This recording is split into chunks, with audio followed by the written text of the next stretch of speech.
Chapitre 2. La vie comme emprunt. Citation. Nourris bien ton subconscient, et alors tes actions réfléchies et irréfléchies seront bonnes. Génétiquement, on emprunte de nos parents 23 chromosomes de l'un et de l'autre. C'est-à-dire, pour bâtir notre vie, on a dû recevoir 23 chromosomes de chacun de nos parents. Juste pour dire que la vie est unique. On bâtit aussi une vie par rapport aux 5 sens qui nous mettent en contact avec le milieu extérieur. Le contact avec le milieu extérieur détermine nos prédispositions mentales, nos caractères et nos habitudes. Le contact avec le milieu extérieur inculque dans notre subconscient des informations qui, à 80%, nous dirigent. Ce que je sens comme parfum, ce que j'entends comme bruit, ce que je vois comme image, ce que je goûte comme aliment, et tout ce que je touche comme matière, détermine le plus grand nombre de mes décisions conscientes et inconscientes. Raison pour laquelle je dis: nourris bien ton subconscient, et alors tes actions réfléchies et irréfléchies seront bonnes. Demain se construit aujourd'hui comme on a l'habitude de l'entendre. En soi, le demain dont on nous parle, on ne l'a jamais. Ce que l'on a, c'est aujourd'hui. Alors pourquoi ne pas se servir d'aujourd'hui comme si demain n'existera jamais? Je ne fais pas partie de ceux qui disent « buvons et mangeons, car demain, c'est la mort ». Ce que je dis, c'est que pourquoi remettre à demain ce que l'on peut faire aujourd'hui si l'on ignore ce que sera demain, et où c'est quoi ce demain? L'homme n'est pas, mais l'homme devient, comme le disait Gabriel Marcel. Puisque l'on n'est pas, il vaut mieux travailler pour devenir. Pour devenir alors, on doit emprunter aujourd'hui afin de construire ce que l'on appelle demain. Seul Dieu est celui qui n'emprunte de personne, car il est l'être qui existe par lui-même, ou encore l'absolu.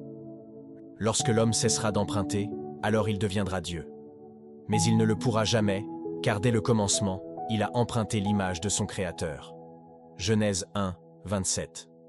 Deux personnes seront identiques à 100% du point de vue mental, affectif, émotionnel.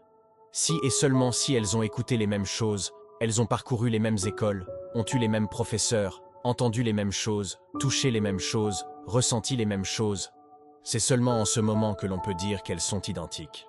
Cela alors est impossible. Voilà pourquoi je pense que cela ne peut l'être qu'à plus ou moins 10% si elles respectent certaines des conditions posées ci haut. Ainsi, cela conduit l'homme à s'accepter tel qu'il est, tout en sachant que personne n'est ce que tu es, ou possède ce que tu as, car notre vie est unique. Ce qui est rare ou unique coûte très cher alors, il ne faut pas se minimiser, car il n'y a pas de sous-vie. Essayons de voir comment cela se passe. Nous devons savoir ceci. Si l'homme est conduit à 80% par son inconscient, et que son inconscient dirige ou influence son conscient, c'est à cause des emprunts qu'il fait. On emprunte de deux manières, inconsciente et consciente. L'emprunt inconscient. Cela se fait suite au milieu que l'on fréquente. Nos sens nous mettent en contact avec les milieux extérieurs. Ce que l'on a l'habitude d'entendre nous influence. Il a été prouvé que la plupart des personnes ayant une faiblesse de caractère ont été dans un entourage qui a détruit leur estime de soi par des insultes, de mépris, et cela a créé une croyance chez les victimes, et ils ont fini par devenir ce que l'on disait d'eux.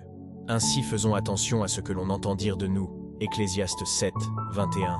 Ne fais donc pas attention à toutes les paroles que l'on dit, de peur que tu n'entendes ton serviteur te maudire. J'ai fait un constat. La plupart des fils spirituels, disciples, ont tendance à parler ou à prêcher comme leur père spirituel, maître, et à réagir de la même manière. C'est tout simplement parce qu'ils les ont eus comme modèle de prédicateurs dans leur subconscient. Ainsi, ils font comme leur père. Juste pour dire que ce que l'on voit, ce que l'on entend, bref, ce qui traverse le biais de nos 5 sens, a de l'influence sur qui nous devenons. Une personne qui entend trop une musique profane parlant de l'érotisme finira facilement dans l'impudicité. Quand je n'étais pas encore converti, j'écoutais trop un musicien congolais qui aimait trop chanter pour les femmes. Et dans ses chansons, il savait susciter les passions érotiques. À force de trop l'écouter, je commençais à chercher le moyen d'avoir moi aussi une petite amie, pour lui chanter ses chansons, une avec qui nous ferons toutes sortes des délires. Tout cela est parti du simple fait que j'entendais cette musique. À force d'écouter que des échecs des grands hommes de Dieu ou des grands leaders sans regarder à leur fin, cela nous prédispose à tomber. Par exemple, tu es jeune dans le ministère et tu commences à écouter des histoires sur les scandales que commettent des hommes de Dieu qui opèrent dans la puissance, et malgré cela l'onction ne les quitte pas. Ils prêchent bien et font beaucoup des miracles, ou même, ils ont bousillé leur vie. Cela a des fortes probabilités de créer en toi les mêmes désirs qui sont dans ces hommes. Tu te diras peut-être que si eux, qui sont censés être des modèles, vivent dans le péché avec l'onction, et donc je peux moi aussi le faire sans aucune conséquence. Mon pasteur, le révérend Marcelo Tunasi dit toujours « Quand tu es jeune prophète, n'écoute jamais les conseils du vieux prophète. Si tu es ointe, n'écoute jamais l'ex-oint, car cela t'emmènera à la mort. » Tout ce qui se passe sous nos yeux a de l'impact sur notre personne. Je ne serais jamais converti si je n'avais pas vu un frère vivre dans la crainte de Dieu étant jeune, Timothée Tamoisi. Je ne pouvais jamais prêcher si je n'avais vu un jeune prédicateur à l'œuvre, Élie Pitous. Sans oublier que ma passion pour l'écriture est venue en voyant une jeune fille de 4e littéraire passer à la télé pour présenter son petit roman qu'elle venait de publier. Tout ce qui se passait à mes yeux avait toujours un message à transmettre à mon inconscient pour conditionner mes décisions. Nos yeux nous permettent de dire que telle personne est bien habillée et telle autre non. Je ne pouvais jamais dire « quelle belle veste » si je n'avais jamais vu des vestes. Nos yeux nous permettent de distinguer le bien du mal, le bon du mauvais, et les hommes sont les détenteurs des éléments qui construisent nos vies. J'ai remarqué ceci dans la société africaine, voire partout dans le monde, que de plus en plus les filles de ce siècle regardent des séries télévisées. Elles finissent par croire que la vie est telle une série télévisée. Et lorsqu'il faudra faire le choix du conjoint, cela est dicté par ce qu'ils voient dans les séries. Ce qui est triste est que l'esprit des divorces pénètre facilement dans de tels couples. L'empreinte inconscient, c'est quand on s'expose à un milieu qui nous affecte sans que nous puissions choisir. L'emprunt conscient. Nous nous sommes dit que la vie est telle une maison que l'on construit avec du matériel que l'on emprunte auprès d'autres personnes. Mais, il y a un terme que l'on utilise aujourd'hui, emprunté de l'anglais, self-made man. Ce sont des personnes qui se construisent elles-mêmes, ou encore qui s'auto-forment, ou mieux des autodidactes. Ce sont de bons termes, mais qui revêtent un peu d'ombre d'orgueil. Parce que ces termes ne révèlent pas totalement ce qui se fait. En réalité, l'homme ne peut se faire lui-même, ni se former tout seul. Parce qu'il est limité et dépendant de l'autre.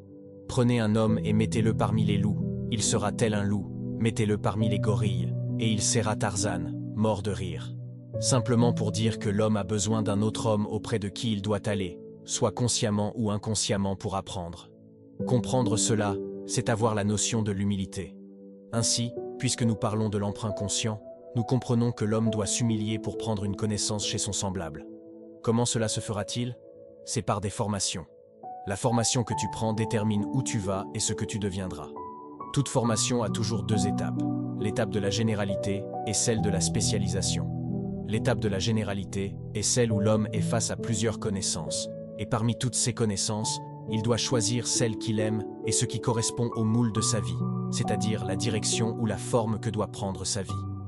L'étape de la spécialisation est celle où l'homme, après avoir découvert cette destination, il s'est décidé de suivre ce qui est important pour le style de vie qu'il doit avoir.